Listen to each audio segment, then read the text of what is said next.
Hey, you coming, Mucker? My name is Shaan Sharma. I play the character of Shmuel on the show. Cow goes moo, Muel, Shmuel, right? Like Shmuel.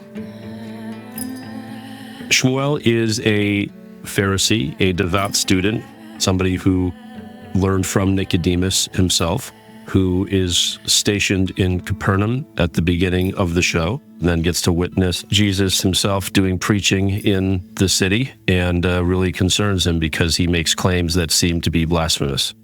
Shmuel's relationship with Nicodemus at the beginning is one of a devout fan who is looking up to his teacher reverently, and then over the course of the season, what we get to see is Shmuel actually seeing Nicodemus in his mind fail to rise to the occasion. When this guy claimed to be God, you didn't say anything to challenge that blasphemy. So now I'm going to be the one who has to do it. He's very pure-hearted to me in that way, which also makes him very dangerous because he's not corruptible. He's very convinced that this is not right.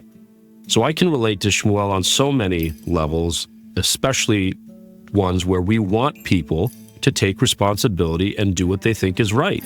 And after 3 seasons of him trying to get evidence against Jesus, try to expose him as a false prophet, etc., when he finally meets him face to face, Jesus receives him with open arms, which does shift his heart because he's been let down by the religious leaders. And now here's a guy he's been chasing who treats him with more love and godly respect and more of what we would want from our faith, that it does make him question whether he's on the wrong side of this scenario. Because all of us are Shmuel sometimes, all of us we think we're so right about something only to find out that we were wrong.